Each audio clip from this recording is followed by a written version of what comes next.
Mr. John Royce is the beekeeper in Cass County. He's going to be the one speaking for us tonight. This will be recorded.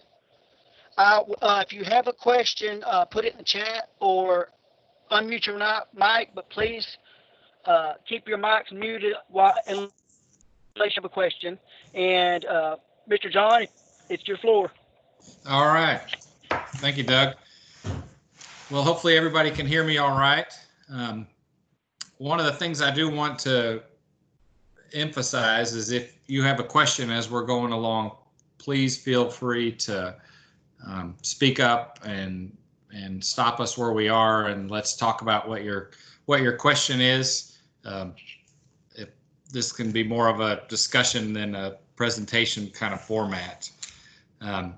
So if you were on the very first one that I did, this picture will be familiar. That's a couple of my sons right there. But a couple of things we're going to hit on tonight: hive placement, winter hive management. We're going to talk a little bit about swarms and even touch on splitting, and then parasite ID and some management of that. So we'll start off right off the bat with hive placement. There's a couple of things that we want to take into consideration: access, water, sun exposure, and our neighbors. So the first one, access, this one is all about you. You need to be able to put the hive where it's convenient for you to get to it. If it's raining, if it's in a spot that's going to be all muddy that you can't get to, it's not going to be convenient for you. It's not going to be as fun for you to go out and see your bees. If you have a larger property and you can drive up to where your beehives are going to be, you want to make sure that you can do that, because this equipment, when you first get it, all of it is really light. But once you start getting bees in there and start getting honey and get to where you're going to be interacting with this equipment, it gets extremely heavy. So for example, a deep, which can be full of honey, can weigh up to 70 pounds. A medium, or a super that we call it, could be as much as 50 pounds, and then a small can weigh as much as 30 pounds. So if you have to tote that any considerable distance, it can make your beekeeping experience not as enjoyable as it could be. So you definitely want to take that in mind. If you're in a smaller yard or an area that it's not as big of an impact, then you don't need to worry about it so much. But if you're on a larger property, that's definitely something that you want to consider. You want a good source of water close by, especially this time of year when we're getting into the heat of the summer. The nectar from a lot of these plants that's available is really decreasing, and they're going to be shifting a lot of their energy into cooling that hive. So they'll go and they'll actually get water and bring it back to the hive, and the bees will stand out in front of the entrance and in the hive, and they'll actually fan that water in there, and they'll circulate air in there so it doesn't get so hot in there. Sun exposure. Now there's lots of trains of thought on this one. A lot of people encourage it to be in the full sun. We'll talk a little bit about the small hive beetle. Some people believe that being in full sun helps with that pest. We have had hives in the full sun and in the shade, and I can't say that I have seen a significant difference in them. It is a lot nicer to work the hives when they're in the shade. When that sun's beating down on your back, it's not as enjoyable, but there is some literature that suggests that there are some benefits for being out in the full sun. Another item on facing your hive: ideally you face it towards the south. In the summertime, it's not as big of an issue, but in the winter, when you get the wind blowing out of the north and it's really cool, you don't want that going directly into the hive, where if it's out of the south, usually that can avoid some of that. And then also a wind break. So where we have our bees, it's surrounded by trees, and it's not really ever windy per se in there. So winter hive management, if you see on this picture here, this hive is completely wrapped up in some kind of plastic wrap. Some people use tar paper. You can find a lot of different things on the internet. We don't have a need for that here in the northeast part of East Texas. It just doesn't get cold enough here. And actually, a lot of people will overwinter their bees in an area or a climate similar to what ours is. We just don't have this very prolonged cold spells. We'll have some temperatures where it stays below freezing for a couple of days, but for the most part, you don't need to do any secondary insulation or wrapping on your hive. One of the challenges we do have is moisture building up in the hive from the colony being in there. So some people will actually crack the top of their lid open just a little bit so it lets that moisture go out and doesn't trap it in there. But that's something that you can experience with as you get along, and you'll develop your own personal preference on that. So we don't have to make these great big preparations to our hives in the winter as far as wrapping. But most important thing, and a lot of people make the error, because you get bees, you get to extract a little honey, you get excited. The biggest error I think many people in beekeeping make is robbing too much for themselves. So in our area, just as a rule of thumb, bees need about 30 pounds of honey to make it through the winter. Now, depending on the temperature, that can add some variables to it. But about 30 pounds of honey in there is pretty good for our area to get them through the winter. Proper space. So depending on how your hive is set up, a lot of people have 2 deep boxes for their brood boxes, and then the bottom has the brood, and then the one above it is going to be where they've got their honey, their stores that they keep for the winter. As more people are getting into beekeeping, I think there's a little shift away from where it's 2 deeps, and actually a lot of people use now 1 deep and then a medium. So you want to make sure that you've got equipment that you can work with and lift and move around, and some people are even just transitioning into just doing all of their hives in medium hives, medium supers, which makes it a lot more manageable and reduces down on those heavy weights. So our goal in the winter, we don't want them doing very much. So once we get through the fall, the queen is going to stop or really slow down her laying of her eggs. And those bees that are in there for the winter, they could be anywhere from 3 months to 6 months for their lifespan. But the goal is, when you have these warm days and they're out flying and doing a lot of things, they're going to be using up a lot more energy, and therefore requiring a lot more honey consumption to get through the winter. Whereas if we get a little bit cooler, where they're staying in the hive mostly, they're not venturing out too much, that honey's going to go a lot further.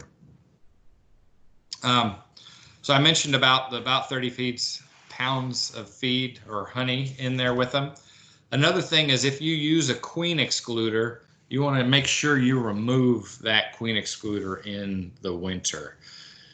The bees, and I'll show you some examples of how this cluster. So the bees, when they're in the winter time, the fall or the winter, they're going to get in the size of a cluster about the size of a basketball.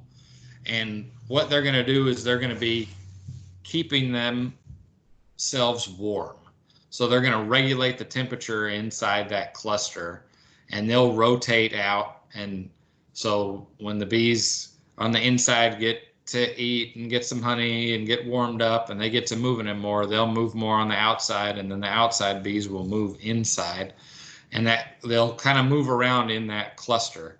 Now, it's not a very fast paced bees doing this or that. It's kind of a slow working process. And there's actually a lot of discussion on how they actually move around in the cluster. But just understand that it's a big ball of bees about the size of a basketball, give or take.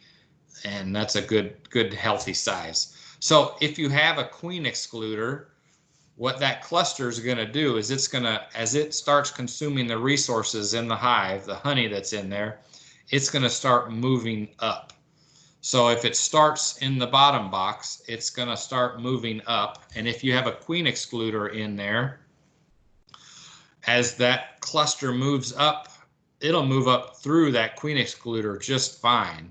But what can happen is you end up trapping your queen below it, and then if it's super cold or something along those lines, she could end up freezing and not being able to maintain and be with that cluster.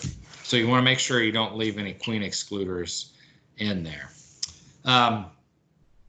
Also, we don't need a lot of extra space in there.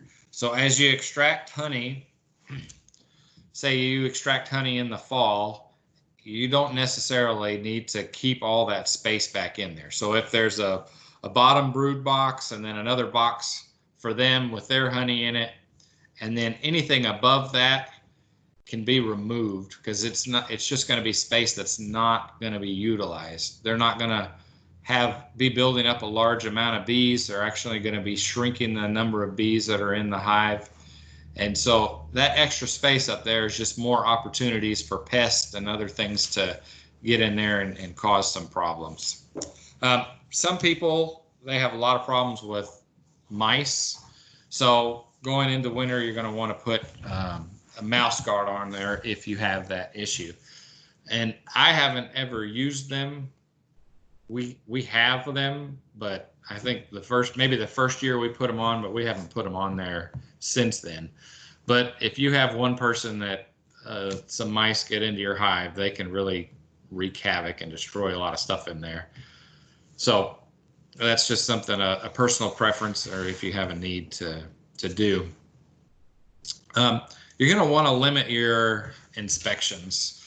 So when you first get a beehive, many times I was pretty excited. I couldn't wait till I had 7 beehives so I could go in them one every day. But in the wintertime, as the temperature drops, you don't want to open that hive up a whole bunch and expose the bees to the outside elements. They're pretty, the hive is not this great insulated thing, but they seal it up pretty good with their propolis, and they kind of eliminate the drafts in there. And so when you do check in there, it's good in our area, especially if you can get a day where it's 45 or 50 degrees and it's sunny, and you want to peek in there and you open them up, and it's a good time to do it. Another thing, if they do have any brood in there that they're raising, any young, they've got to maintain a temperature on them, or you'll get chilled brood, and all those future bees won't make it. They'll just die, and they'll end up having to take the eggs or larvae or whatever stage they're in out. One of the most dangerous times for bees is in the spring and March, and this is just a John Royce opinion. I think it's the hardest month for bees. So when March is going on, you've got they're building up for the spring. The bees are trying to increase their numbers. You're starting to get some nectar flowing, but it's not uncommon to get 4 days of rain in a row. And all those bees that are in there, they can really suck down some resources really quick when the temperatures are warming up. They're more active and they're stuck in there. And I from my experience, I think more bees actually starve out in that time when people are thinking, okay, I'm starting to see some flowers. I don't need to do anything or supplement the bees with anything. But there is a high probability that they don't have the last little bit of resources they need to get to the actual honey flow. Another thing, and we'll talk about this more in just a minute, but going into winter, combining weak hives. And we'll come back to that in just a second. So for beekeepers at wintertime, it's a great time for you to clean up your equipment, to do any repairs or painting, anything to get ready, because winter seems like a long time, but when you're a beekeeper, it actually makes it kind of short. You get into January and you're start looking outside your hive and you see these bees starting to bring in pollen from the elm trees and other things that are starting to produce pollen, and it goes through that cycle pretty fast. So the arrangement of the nest. So in this hive, this example where that bee is, that's what our cluster is. So it's got our brood box. It's got some in the bottom, some in the box right above it, and then the supers above it would have honey in them. And that example on that frame on the top right-hand side of the screen is a frame where that's all honey that's capped off and ready to go. And then on the bottom right side, you can see that stuff that's capped in the middle, that's all capped brood. And then you can see at the very tops of it, there's a little bit of honey that's capped off. So the colony, the population, it varies a lot throughout the year. And if you look from January, February, it might be the lowest population. And then you hit March and it really starts to ramp up that population. And you want that population to grow just ahead of what your available food sources are. So we know that when a bee first emerges and it's in the hive, it's got all these responsibilities when it's a nurse bee, and it's gonna take care of the brood and do all these things inside the hive. And then the last couple of weeks of its life, it's gonna be going out and gathering resources and bringing them back in. So if you look at this curve in March, the curve really goes up drastically before that food resources become available. And that's why that's such a critical time. And then you want to have your bee population be the highest it can be when that honey flow is at its peak.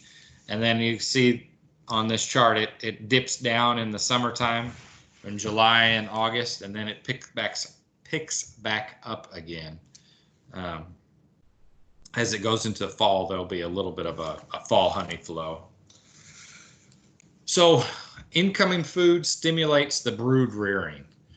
So this is a great picture of you can see the brood. There's capped brood right in the middle. All that darker brown is capped brood, and then you can see the white, that's larvae, and then as it goes out, it looks like there's honey on the outskirts and then on the top. You got some capped off honey on the top, and then on each side and even on the bottom underneath, there's nectar in there that they're going to turn into honey. So coming into spring, a lot of people recommend that you reverse the hive bodies. So we started on this illustration on the right. Our cluster is there at the bottom of the box. It's got a little honey on it. And as it goes into the winter time, they're going to move up. And so when you come into the spring, hopefully you're looking like the illustration on the left, where you got your bee cluster in the top, there's some honey up there, and then what you're going to do is flip it.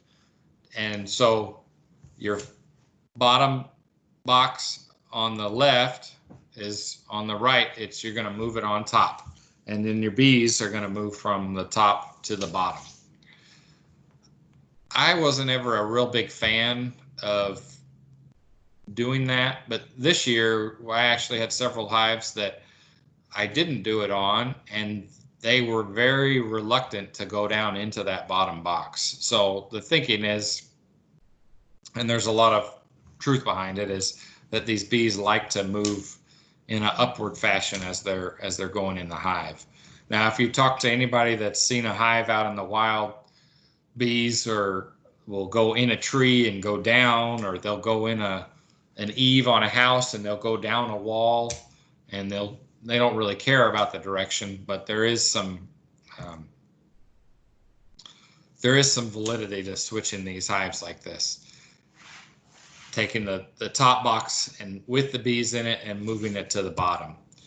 Now, this is an example where the cluster of the bees is right in the middle of these two hives, and you don't want to do that reversal when that is the case. You want to just leave it how it is. That way their continuity of what they're doing, it's not going to be separating the brood chamber and creating some other issues with that. So a couple of things on swarming. 3 types of swarms, really. There's reproductive swarms, after swarms, and absconding swarms. So when you think about bees, you got to realize that their number one purpose is to increase in colonies. It's not to make more bees, because if they wanted to just make more bees, the queen would just lay more eggs and the hive would just get more bees in it. But they want to build up that hive until it's strong enough, and then they want to swarm. And that when they leave, they want that hive to raise a new queen and start building that process over again, while this other hive that swarmed finds a new home and then starts going through the process again. So when your bees are wanting to swarm, usually it's actually the result of a good thing. It means they're crowded, so there's a lot of bees in there, and there's good nutrition in the hive. They don't want to leave the hive when there's no resources in there. They will, but their goal is to build it up and get it as strong as they can, and then leave. That way the bees that are there to do the next colony or build back up have the greatest chance of doing that. So in this illustration, you can see at the top, there's all these different colors in these cells, and those are actually, that's different pollen in there. And then there's some honey on the right and left top of the frame, and then brood again in the middle. So this is a crowded colony. There's no room for any bees. I mean, they're just loaded, and so they're gonna swarm. When a swarm does happen, it's not necessarily a bad thing, but when 70% of your bees decide to leave, maybe it's only 40%, but a good portion of your bees decide to leave, it's kind of it's hard on you as a beekeeper. You want to be able to not lose those resources of all those bees. So in our part of Texas, April to May, swarming season kind of peaks in early May, but don't look at a calendar to determine, oh, I need to worry about swarming. They can do it any time of year. And actually, the later that it happens in the year, the harder it is. So when these bees swarm in May or even April, they've got a chance to find a place and build up so they can make it through the next winter. But if they swarm in July or August, they're missing that big main honey flow. And so the resources for them to be able to build up is really hard. And then their survival chances goes down dramatically. So this is a picture here of a queen cup. And as you're doing your hive inspections, you'll notice these from time to time. One or two here or there is really not much to get concerned about. But here's some tips. So you start seeing a bunch of those queen cups, and you can just put in your mind that these bees are going to be thinking about swarming in a couple of weeks. Now, there's some different types of bees, and some have higher tendencies to swarm more than others. And I can't really speak too much on that. Most of our bees, I think, are of the Italian bees, and they want to swarm whenever they want to swarm. So you start to see queen cups first. Before you do anything with it, look in it and see, is there an egg in there? If there's nothing in there, they might just be on the horizon, but they'll make queen cups from time to time. If there's eggs in there, then you're going to be put into where you're going to have to make a choice or a decision on what you're going to want to do. And with that, when you find the eggs in there, about 8 to 10 days is probably when they're going to be swarming. And then when you see capped queen cells, that means at any moment they're going to be gone. So if you're doing your hive inspection and you see your queen in there, and then you see these capped queen cells, you need to realize that you're going to need to do something. If you have to wait till tomorrow, they might swarm before you get to do something with them. So you just want to keep that in mind. So swarm cells, now this is not a hard, fast rule, but a pretty good one. A lot of times you're going to find those at the bottom of the frames. And if you look at this illustration, you can see them hanging down below the bottom of the frames. That is majority of the time when they're swarming, that's where you're gonna see them at. And so one advantage of knowing that is, let's say you just want to look at the top of your hive, you just take the top off and you just want to look and just see how things are doing, but you don't want to go down in there and look. You can actually take, if you've got two boxes that your bees are in, you could actually just crack that top one open and just lift it up, and you can look in there to see if there's swarm cells in there, just by separating those two boxes without having to go through the whole hive. When you see cells in the middle of the hive, a lot of times there are supersedure cells. So one, either your queen is starting to fail, or she's not doing something right, and the other bees will say, hey, we need to supersede her to get a new queen because she's not doing what she needs to. Or she could have been killed. Many times when you're going through your hive box, if you're not careful and you start pulling, especially the first couple of frames that you pull out of that box when you're doing your inspection, there can be a lot of bees stuffed in there. And as you pull that frame out, you could roll that queen and injure her or kill her. As you continue your inspection and as you take some frames out, you have more room to move around. The risk is a lot lower, but especially when you're taking that first frame out, if she's on there, there's not a high chance that she'll be injured, but there is a high possibility that she could be if you're not careful. The other thing is we're putting these frames back in or putting boxes back on them. If she just goes in the wrong place, she could get injured or killed inadvertently by you. And what they're going to do here is they're going to start raising their own queen, a replacement queen, and a lot of times you'll see that right in the middle of the brood's nest. So a couple of things on preventing swarming, and it is all these bees are individual bee colonies, and so everything it's not as much as a science on their behavior as we would like to think. You're trying to get thousands of insects to do what you want them to do, and they're not even caring what your opinion is. So one thing you can do is reverse the hive bodies, like what we talked about in the going into spring.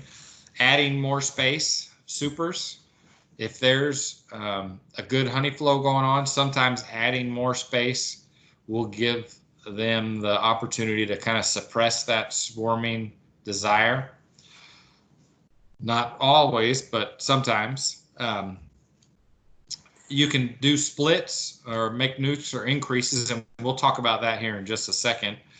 Or if your bees are really crowded in a beehive, you can shake nurse bees off in front of a weaker colony, and they'll go in there and maybe strengthen that weaker colony that you have.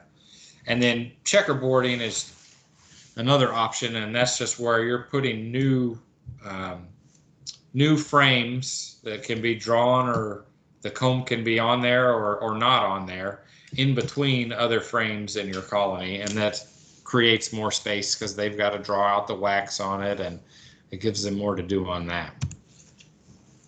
So like we mentioned, early spring, this is reversing it. That's not correct. Okay, a couple of terms. A split is separating two hive bodies from a colony to make two colonies. So you've got one hive colony, and you're just going to split the resources between the two of them and make two colonies. And you can either add a queen, or you can let them raise their own queen. A nuke, that's just a miniature bee colony. And you can see pictures on there. A lot of times they'll only have 4 or 5 frames in it. And then the increase is just simply adding to the number of colonies that you manage. So what are the reasons to do some splits or nukes? One of the good things about beekeeping, it is a hobby that you can, I don't want to say you can make money at it, because it's really, it's hard. When you get into beekeeping, you'll have the most expensive honey you've ever had, just with the time that you put into it, the equipment needed. It's just a challenge. But selling nukes, you could sell nukes. Say you've got a few hives and you want to sell 2 or 3 nukes each year. You know, a nuke, depending on who you talk with, it can be anywhere from $150 to $230. So it's not it's a good opportunity for you to recoup some of your equipment costs. The other thing is to replace winter losses. So earlier I mentioned combining hives. So if you're going into winter, you want good, strong hives. And if you have a hive that's not performing very well, you might combine it with another hive. Well, coming into the spring, if you had 3 going into winter and you combined them, and then now you have 2, but you really want to have 3 hives coming into this when spring happens, well, you can do a split and make up for what you combined earlier in the year. It's a great management tool for swarming. You don't want to watch your queen and all those bees fly away. Sometimes you can move them into a smaller box with a smaller number of bees and limit the resources and have them build back up in a more controlled environment than them just going.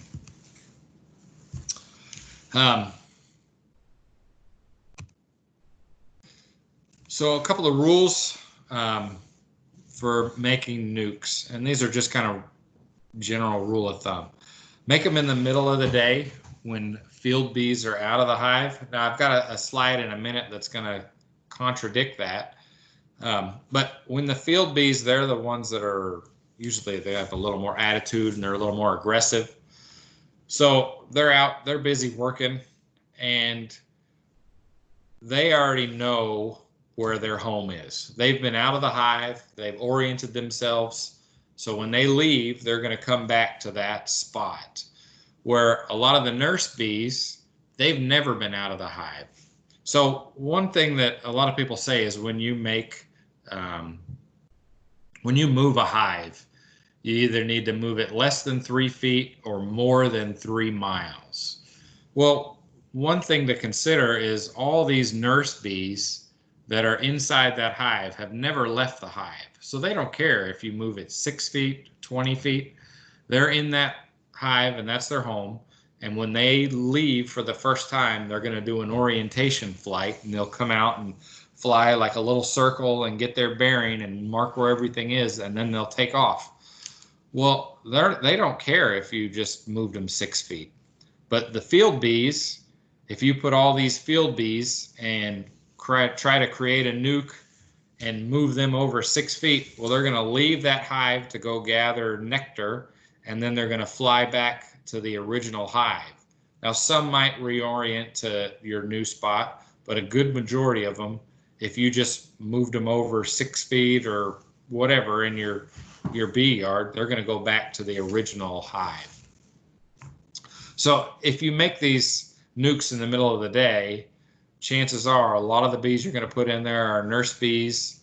And so when they turn into the field bees where they're going to gather, they're going to have their orientation flight in the new location, and you're not going to have as much drift going back to the original hive. Mentions keeping the nuke protected from the sun to avoid baking the uncapped brood. So when we make a nuke, a lot of times there's a lot less bees in there than a regular hive. So one of the key things is having a real small entrance. You don't want a large hive that can come in and rob out and steal all the resources from a smaller hive when they can't protect the very large opening. So a lot of times they'll have a very small opening. So with that, the temperatures, they're not going to have the bees that are, as many bees that are going out, getting some water and trying to create their own little air conditioning to cool that hive in the summer. So this mentions just keeping them out of the direct sun. And smoke, as you work with your bees, you're going to find the balance of smoke that you need.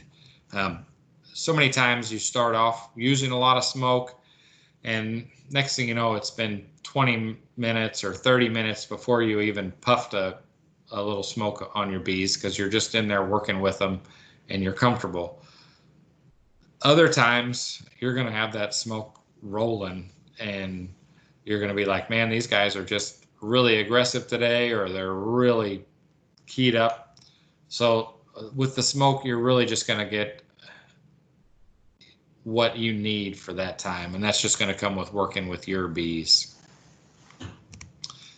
So this talks about making a nuke from a colony. So in this example, you've got 2 boxes there. So those brown boxes are the brood, and the yellow boxes are the honey, or maybe even empty.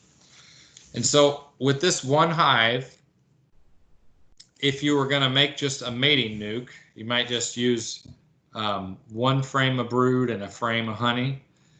If you're wanting to do just 1 colony or 1 increase or 1 nuke, you might do 2 frames of brood and 2 frames of honey.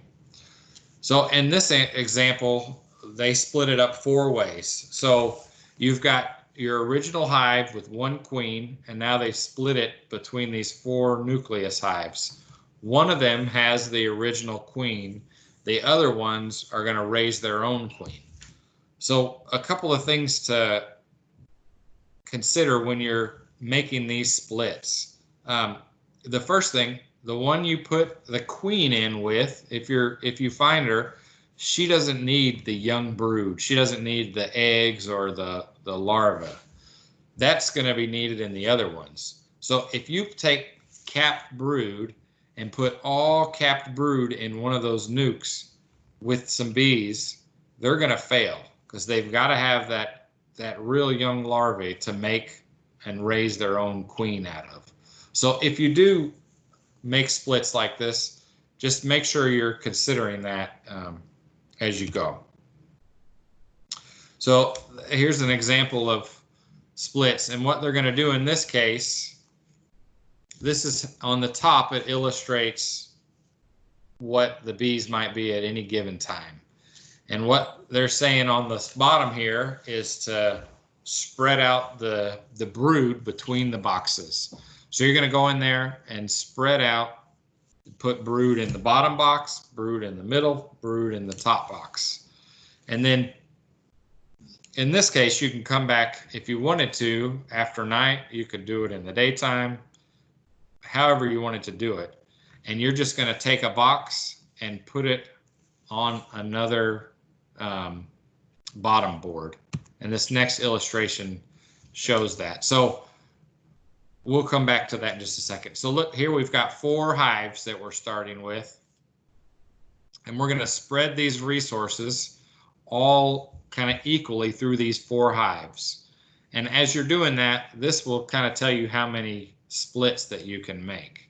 And this is going to be a pretty aggressive to how these 4 hives, they're turning in into 12 hives. So in this case, their example, they bought queens. So they split those hives, and then the next day they put their caged queens into all these other hives that are queenless. That is a really fast way to get going. It takes about 16 days to raise a queen. When the hive does it themselves, then she's in there for about a week, plus or minus, getting her strength. Then she's got to do a mating flight, maybe multiple ones, and then she's going to start laying brood. Well, that's almost a month that you shut that hive down when she doesn't have a queen and they're raising their own queen. When you can introduce a queen and she'll pick up right where she left off. And we already kind of spoke about this. This is kind of ideally where you want in the early summer, where you're looking at them in the bottom hive. And in the late summer, you're wanting to have them kind of pushed down to the bottom. Nectar, it's a diluted solution of fructose, glucose, and some sucrose. Now, all this science is going to get out of my wheelhouse really fast. But essentially, you've got honey. Some people use sugar water, and then other people use a syrup like corn syrup. But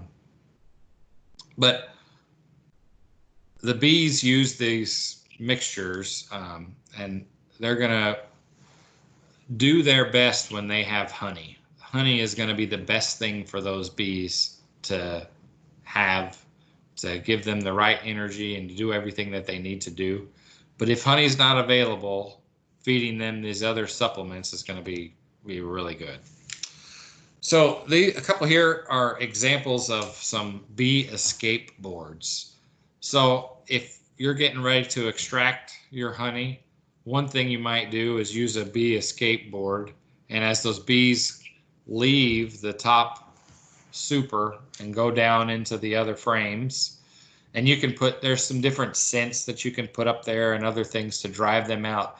As they go down into the other bee box, they can't find their way back up, and that reduces the amount of bees in there when you go to harvest it. One thing that you got to really watch for, though, is if their bees aren't in there, there's pests that can be up in there. Small hive beetles can be up in there, and they're going to be laying eggs, and if it's not attended to, that can get out of hand pretty quickly. So this is a really old now. It's almost 9 years old. This is just a few things of how many colonies are in these areas and their production. The average, though, is what I want you to see on this. The average yield for a colony of bees in this, they're claiming about 66 pounds. So, And that is really going to depend on the area that you're at. If you're in the woods and the bees have to fly very far, there's not a lot of nectar resources, it can be really low. If you're sitting right on the edge of a 100-acre pasture that's just loaded with clover, your yield's going to be a lot more. But if you look at, let's say we did get an average, let's say your bees made 60 pounds of honey that year, which would be a really good year for our area, in my opinion.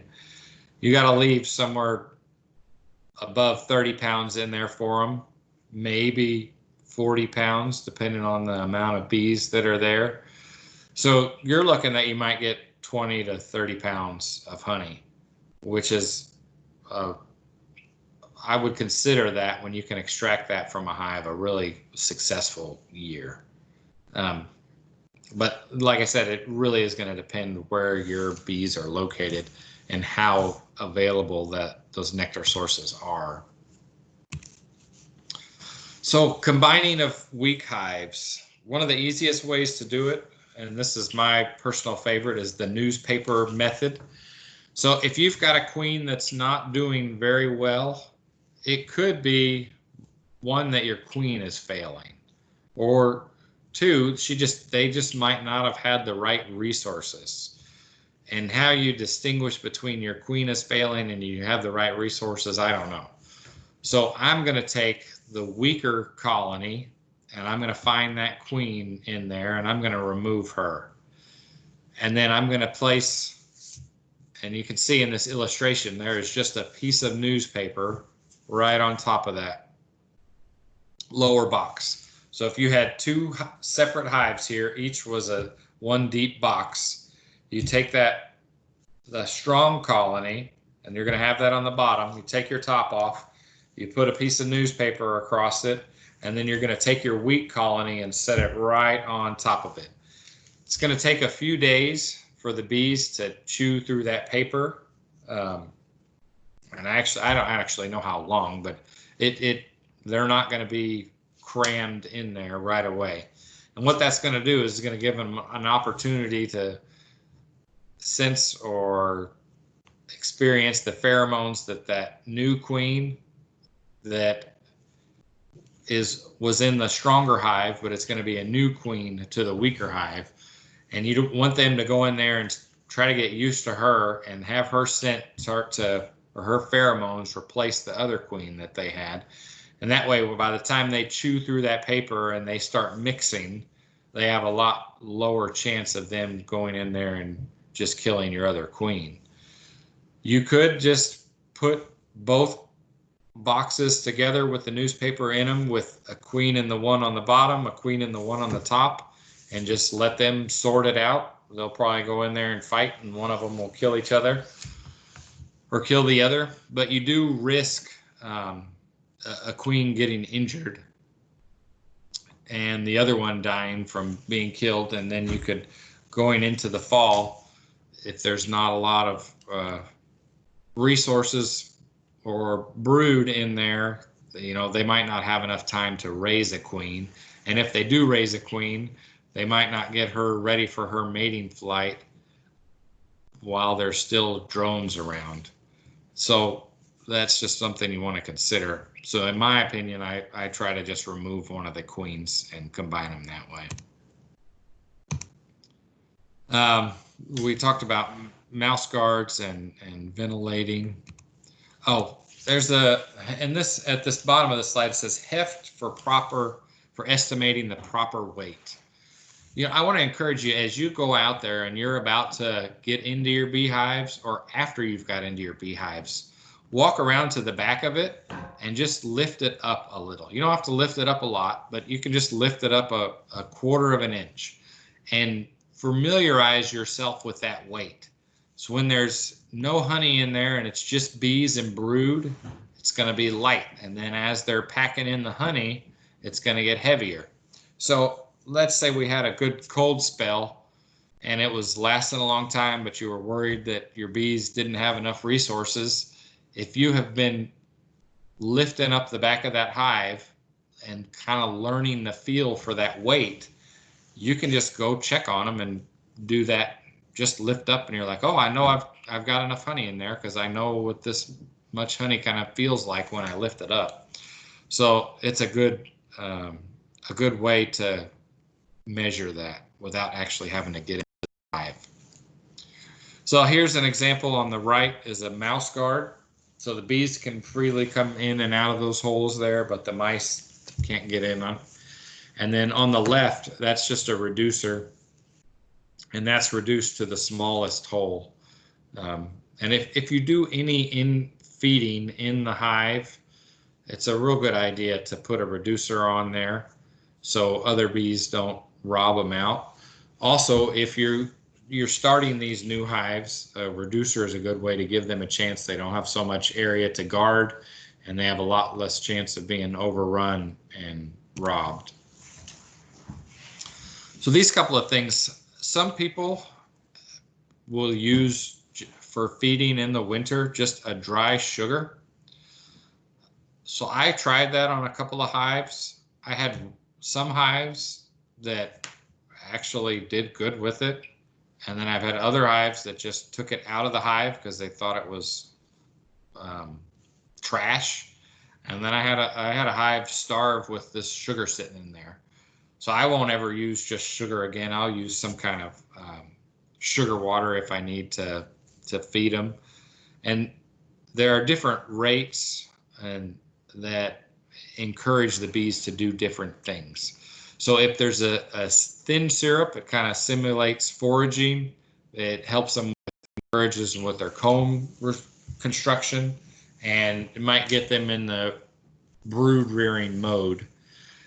If it's a thick syrup, it usually doesn't simulate those things.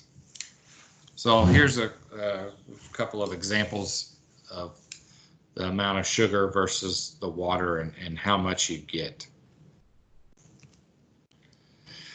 Another thing you can do for overwintering is make a candy for them.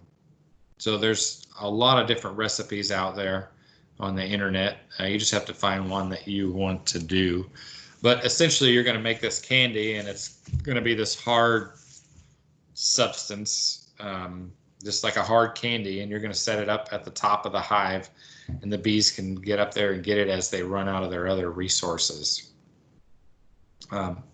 It's good in colder environments where you can't feed sugar water. It's really good because the sugar water would just freeze if it gets cold enough. In our area in Northeast Texas, I really don't think that's that big of a concern. Some people like to just do that just to do it. And then this just talks about candy boards, or another example. And this you just put at the top of the hive. As that cluster moves up in the beehive, it's going to get through its own resources that it already has in there, and then it'll start getting to your candy board. And that's an example of a recipe. So with this is a wired candy board, so the bees are getting to it from underneath.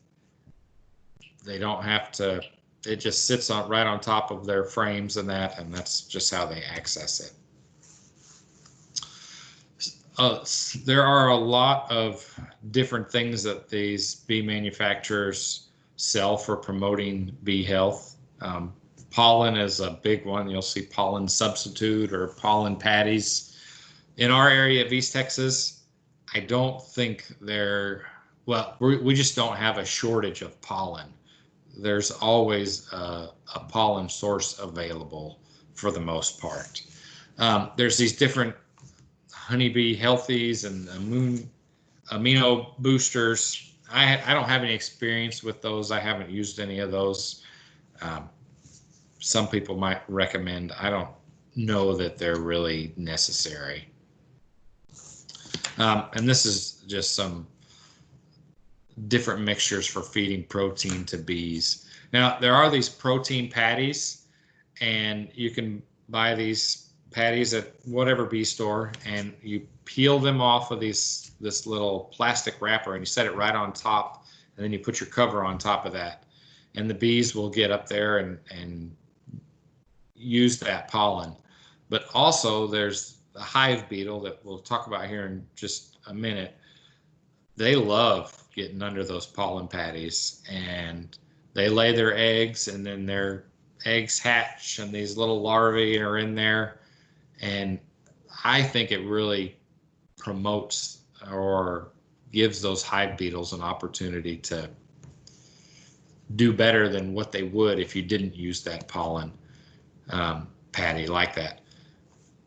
You can take and make like a pollen feeder that you might put out in your yard.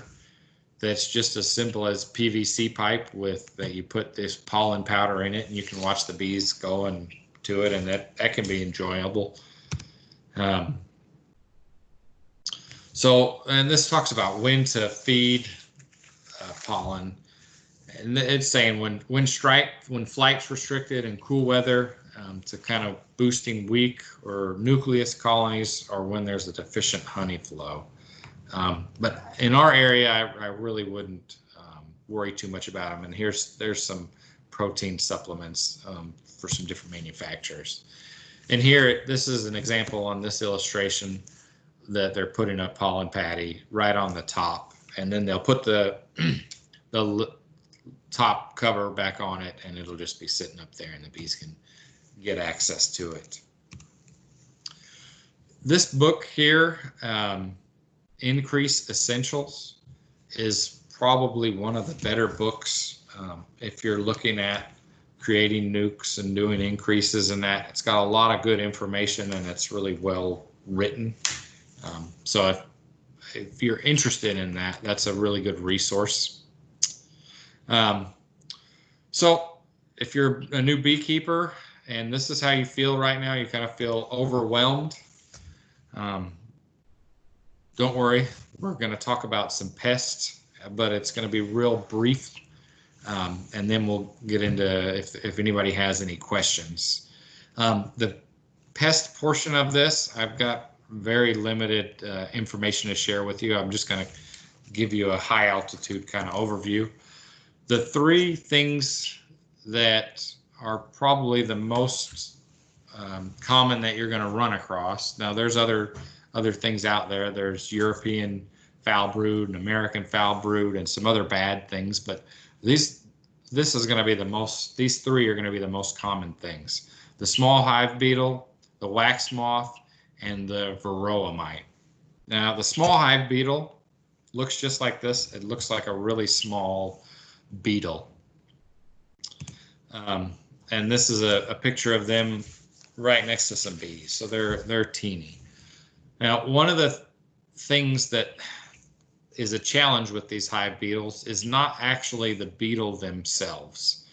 All the destruction comes from the larvae. So the beetles are going to lay eggs, and they lay them in these small crevices where the bees can't get to clean out. And as those eggs hatch and turn into larvae, they're going to start just wreaking havoc on your hive. Now, when you see hive beetles in your hive and you open the lid and there's a few there, it's not a big problem. The bees can keep them in check. But if they're not kept in check, they can destroy a hive pretty fast. So with any of these pests, the greatest thing you can do as far as prevention is having healthy hives. Making sure that when you do splits, you realize that you're cutting down their resources. So anytime that you remove resources, you're increasing the risk for some other things to happen. But if your bees are healthy and you got a lot of bees, that's the number one way to keep issues at bay in your hives.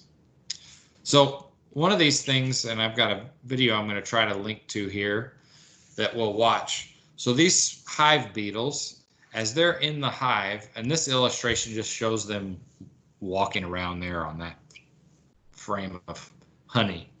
When they're in the hive, the bees will tend to gather them and try to push them all in one corner.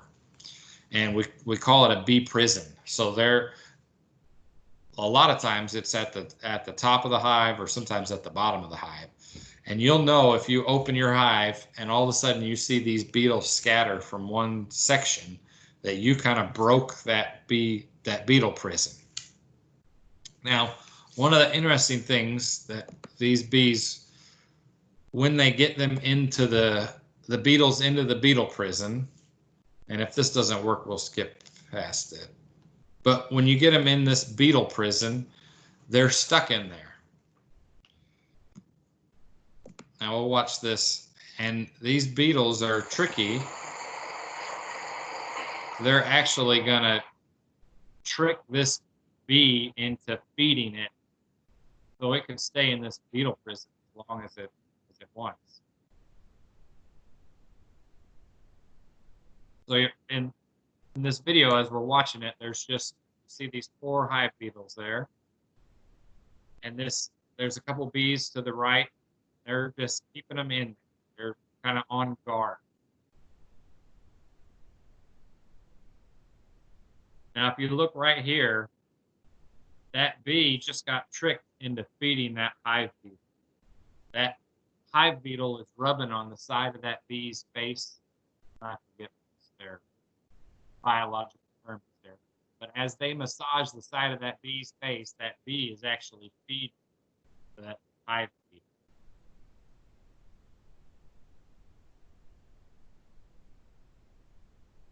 So then there's this other bee that comes along and they're like, hey, get these guys back in their prison. I don't want to do anything. And then you'll see this other bee. It will, right there, it starts to feed that hive bee. But when these beetles get in this beetle prison, bees actually feed them, eat them, and sustain what they're doing in there. There's a couple of different ways to get rid of small hive beetles. If you open up your hive and you only have a couple or 3 or 4, there's really not much to do. You could probably assume that your bees are keeping them in check. There's hive beetle traps, which will sit in between the frames, and it can have some kind of oil or other mixture, and the hive beetles can go in there and fall in there and they can't get out. My favorite is the Swiffer pad, and you just take a regular Swiffer pad, not any scented or anything else, just the dry sweeper pad, and you can place it in your beehive. You can do it on top, or you can do it at the bottom. And as these hive beetles go across it, they get stuck. There's something about the way the texture and whatever that it is made up from that Swiffer pad. As the beetles go across it, they tend to get trapped, and then they're stuck there, and then they'll die. And then bees can go across it, and it's not a big deal. It will catch some bees, but many it won't have any issues on. The biggest challenge to our honeybees is this little creature here, is the varroa mite. And if you look right on that bee's back, is that little red, orangish, looks like a tick almost, is a varroa mite. And when you take and look at our bodies proportional to a bee, it's like taking a basketball and sticking it on you. And these bees can have multiple varroa mites on them. These varroa mites carry a number of viruses, and in a short time, they can really wreak havoc on a colony of bees. One of the things that you can do, there's a lot of different chemical treatments that are available, and we won't go into those because they get very dull really fast. And when you have varroa mites as an issue, you can do the research then and look into it. But one of the things, if you see varroa mites on your bees, there's probably a lot more than what you're aware of. So there's a couple of ways that you can test for varroa mites. One of them is an alcohol wash, and another one is a sugar shake. And with the alcohol wash, you take about a half a cup of bees, which is about 300 bees, and you put it in a jar, and then you put alcohol in there with it, close it up, and you swish it around, and it's going to kill all those bees in there. But it's also going to release the varroa mites that are on the bees. Then you can dump it out and you can count how many varroa mites on there. So if you have an estimated about 300 bees in there and you count 3 varroa mites, you have a 1% varroa mite infestation, which is not an unmanageable number. Another way that you can get the same kind of results, but without killing all those bees, is you get another scoop, a half a cup of bees, or about 300 bees, and you put it in a jar and that has powdered sugar in it. And then you have a screen top that you put over that jar. Now you shake up your bees and get that powdered sugar everywhere, covering all those bees in there. And as that is going shaking around, it's going to be releasing those varroa mites off of those bees for whatever reason they release with that sugar, powdered sugar.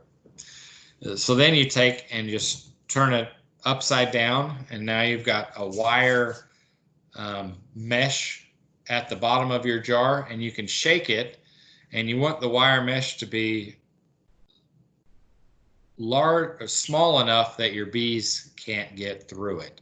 And as you're shaking it, you can shake it over like a paper plate. A white paper plate works really good. And as you're shaking it, if there are any varroa mites in there, they're going to fall off of those bees and then fall onto that white plate. If you've got white powdered sugar on a white plate, the varroa mites stand out really well, and they're really easy to count that way. The other thing I mentioned was the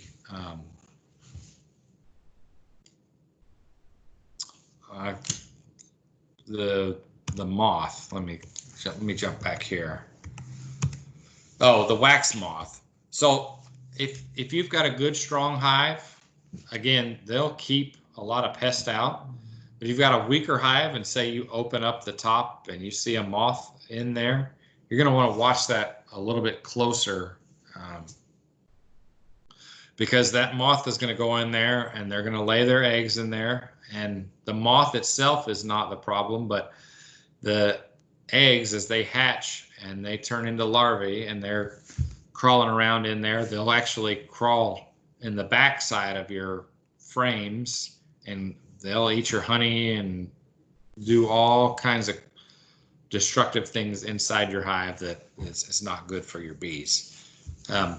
So as you see a moth, you're just going to want to say, hey, I need to make a note and to come back in there and check on that hive a little more often. If you've got a high density amount of bees in your hive, they're a lot less likely that you're going to have an issue with that. With that, that's kind of the end of my presentation. Are there any questions or anything anybody wants to go over? I'd be more than happy to share my opinion.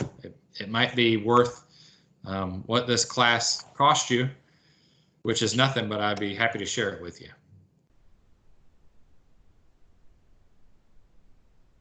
There was one question, John, that said, do you have any suggestions for protecting hives from wild pigs?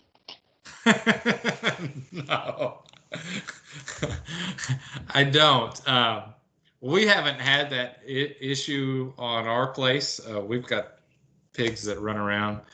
But if you do have that issue, I mean, probably the easiest thing to do is get that at like Tractor Supply, get some hog fencing, and you can buy it in these 16-foot panels, and it's, I don't know if it's 2.5 or 3 feet tall, and just make a big circle around your bee yard. And that, in my opinion, that would be the easiest way to keep them out. So, yeah. Is there any more questions? John, I have a question. In the first session that you did, you talked about the Langstroth, I think I said that right, hives. How would you winter those? Well, what do you mean? Like in the standard traditional hives, you talked about removing boxes. Those are just, I mean, from what I understand, they're like the Langstroth is just long. How do you make sure you don't have too much space so that they're all nice and toasty in there? Is there anything different that you need to do to make sure that they're safe in there over the winter? Are you maybe talking about the top bar hive? Yes, that's it. Sorry. Okay. Yeah. So with that, we don't do very much. Okay. Those, because the frames are going to be a little smaller, you could take out the extra frames, and the bees they'll naturally kind of just move to an area. We actually, I don't think we've ever taken any of our frames out from those top bar hives. We've just left them in there. But if there is, if it is kind of a weaker colony, you're definitely going to want to get that extra comb out so they don't have to worry about patrolling it. And you can tell when they're not going on some of those, that comb, it's going to get kind of a crispy, crunchy feel to it, because they've constantly got to be renewing the wax on that and polishing and cleaning them up.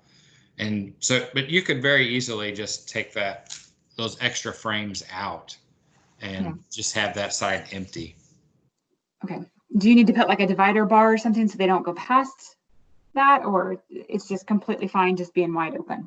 Yeah, it's fine then being wide open. If you wanted to make a divider bar, you could, but the only thing I would caution you on that is if the bees can't get over there, another pest could get over there. You could get wax moths or whatever over there, and the bees wouldn't be able to get to them. So if that space is there, my personal opinion is you want them to be able to get to it so they can kind of police it themselves.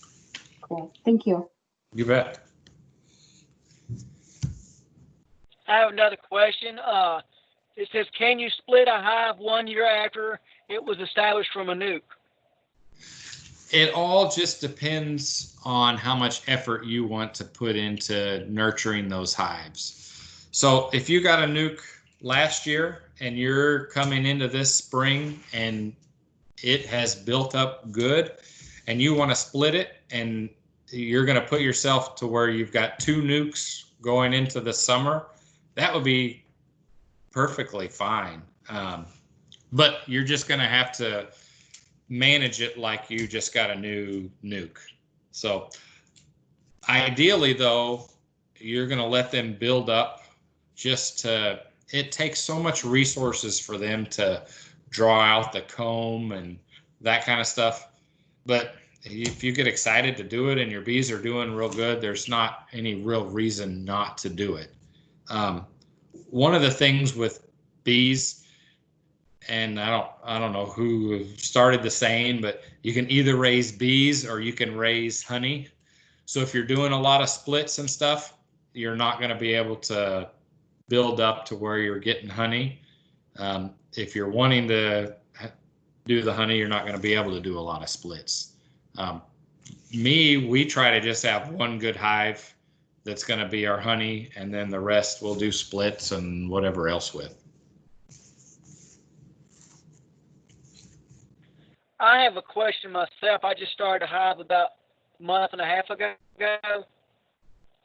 and I have the big cooper on the bottom and a 6 3/4 on top. Do I need to put a separator in there, or just keep going to 6 3/4 all the way? No, you don't need to. Those are you talking about the queen excluder? Right. Yeah, that's a personal preference thing. Being the first year, I really wouldn't worry about it. I mean, are they built up into that that super above the deep? Very much. I haven't checked them. I was going to check this weekend because I got more frames ordered for my other super. Yeah. The queen excluder is really gets to be a personal preference. I know a lot of people that don't use them. And the only downside is you might just get your queen up there, you know, laying some eggs up in where you're hoping to get some honey. And if she does that, it's not a big deal. You can put a queen excluder in there and keep her out of up there. And then, you know, within 21 days, they're going to hatch out of there and that space will be available for them to put honey in. But if you're wanting to keep her in a certain area, that's definitely the way to keep an excluder in there to do that. And I even there was I have one two time. other questions. Oh, go ahead. Yeah. Someone asked, any experience with overwintering a Warren hive? Well, you just answered that one. Having you experienced Verona mite before? Have I had experience with the Varroa mite? Right. Yeah, we had one hive that when my wife went out and did a little sugar shake, it was actually our strongest hive in the spring going into the summer, and towards the end of the summer, the numbers had just dropped, and we did the powdered sugar where we put the half a cup of bees in the jar and we made a little screened lid, and I don't remember what our percentage was, but it was off the charts. It was like 20% or something. It was, I mean, the hive was just going to be decimated. And the bad thing with the varroa mites, if you don't treat them, the bees are out mingling with the other bees as they're foraging and doing other things, or if they go rob some other bees. And so all your bees are going to be hosting these varroa mites and spreading them. And so when your hive, that population explodes in there and it gets to where it kills your whole hive, chances are you're affecting other hives around you. And so that's one of the reasons you want to kind of stay on top of it. When we had that case with the varroa mites, we treated with I forget what it's called, but it's these little strips that go down in the frames, and it was the only one that you could use during a honey flow, and we were able to work through it and save that hive. And everything I had read said that hive was just toast. We had too many, but we got after it and just aggressively watched it.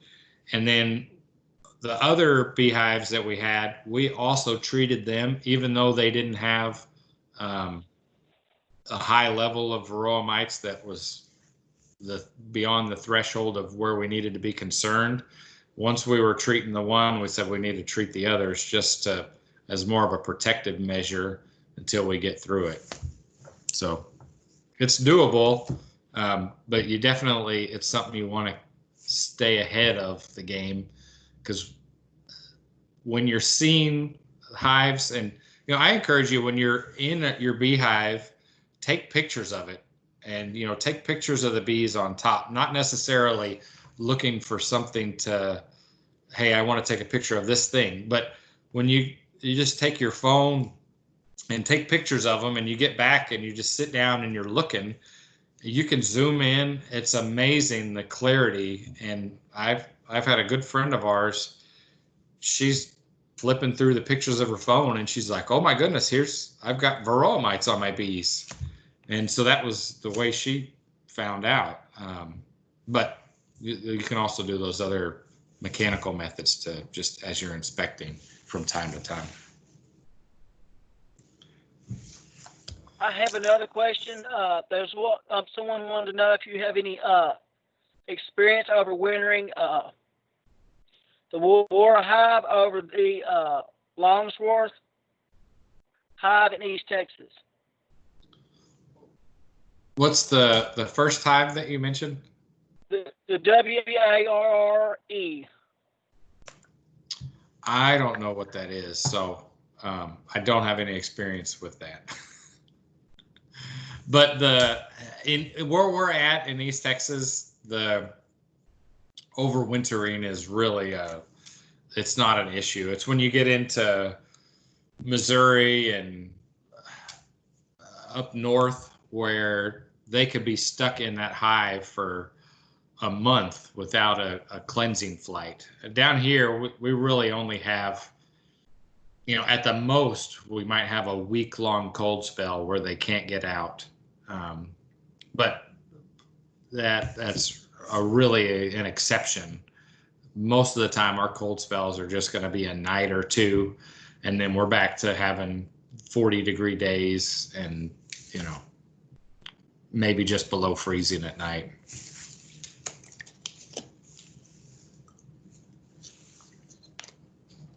Are there any more questions?